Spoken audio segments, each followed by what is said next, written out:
Let's cook some ribs.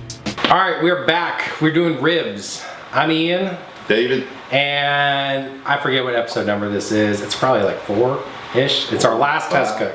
Competition is less than a week away. So we got 4 racks of ribs.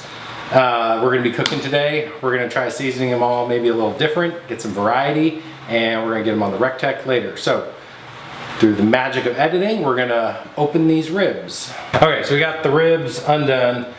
I'm starting with this one. We're gonna be trimming them up, squaring them up, making them look good. Right now I am taking the silver skin or the membrane off. There's 2 of them, right? Right. You want just the top one only. Reason being, if you take the bottom one, it's just gonna fall apart, essentially. During the cook, it'll just fall apart. This is pretty well trimmed. This is one company. This is how well they trim them. This is another company, leaves all this junk on top. That's gotta probably be trimmed. One trick for getting the membrane is a paper towel. Helps grab it a lot. Big time. A lot easier. And some guys invert a spoon to get it started. Yeah, I used a butter knife too. Yeah, a butter knife works well Same too. thing. So I got 3 of them trimmed up. I'm a pro now. We're gonna go over this one. This one's actually probably the best looking one of them all. But if there is like a little flap up here on the back side of these, you want to trim that. So that's what we're gonna do right here. David informed me that we want to see round ends of our bones. So you're probably not gonna be able to see, but I'll pretend like you can anyway. This side looks pretty good. They're all round here. On the other side, you can see, like, here's a great example.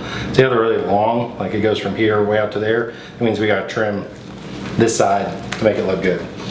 And this end down here where the bones start getting real short, I'm gonna square it up. Mainly because it's gonna help things be more consistent and they're gonna cook evenly across the whole rack. That's where your butcher did you a solid there. It's got that membrane. Yeah, nice little. He did do you a solid. That's where extra flavor can penetrate right there. Well, it helps you get under there to get the membrane off, Yeah, I guess. no doubt. So let's see, we're gonna slice through this cartilage here. Hopefully we're gonna get some nice round. Yeah, see there, big difference.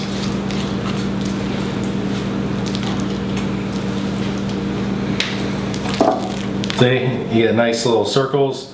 That's what we're looking for.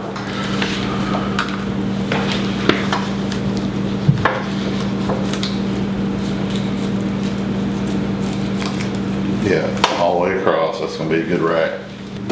And then there's 2 schools of thought. Some guys, when you cook them, when you put them on the grill, some guys stretch the rack out.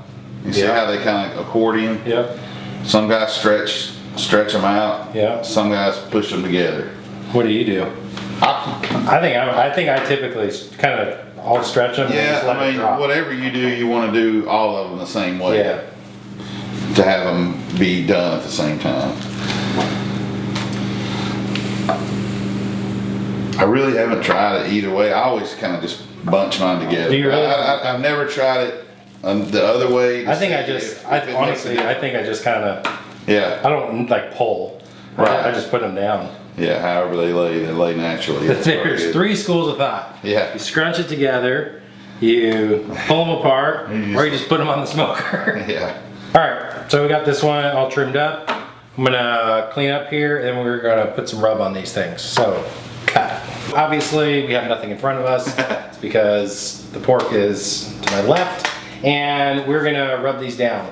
So we're gonna use this just cooking spray. Some people use, mustard. That's pretty common. Olive oil, cooking spray. I've used like the liquid, like parquet butter before.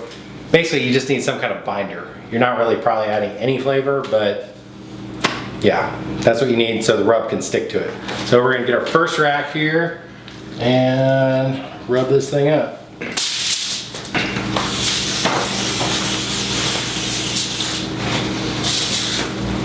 Don't forget the end.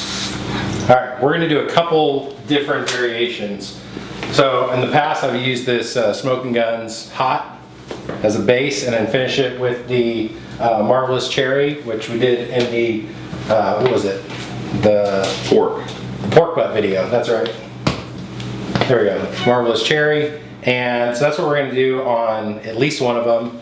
We also got this stuff, the Oak Ridge BBQ Dominator Sweet Rib Rub. Same company that makes the Black Ops. It's really good. We're gonna do that on some others and maybe some variations. So let's get these rubbed up. All right, first rack done. Looking pretty good. It's already kind of getting that tacky, wet look. That's what we want. On to the next one. All right, so this is our third one. I'll show you them all when we're done, but we're doing the Dominator Sweet Rib Rub on this only.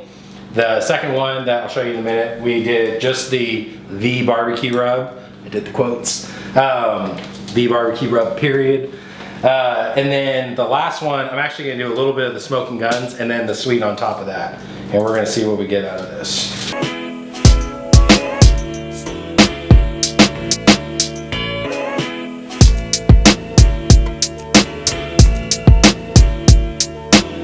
See, we got the meat sweats going. This is our first one, so this was the smoking guns and the Marvelous Cherry. That is number 2.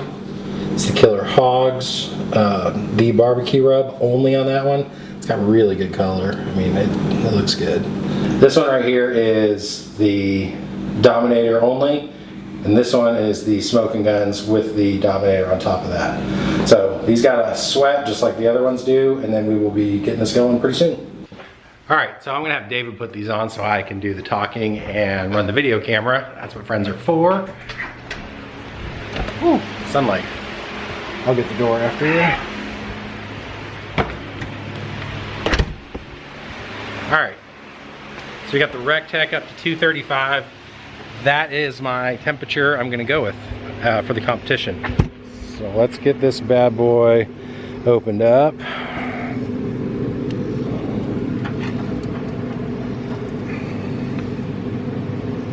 So we're doing 4 here.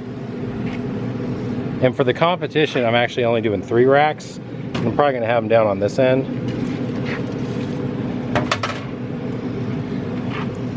Because space is gonna be at a premium for 2 butts and 3 racks of ribs. All right, so again, this was our first one, second one, third and fourth. And I'm not gonna attempt to tell you what it was because I'll probably mess it up. See the previous part of the video.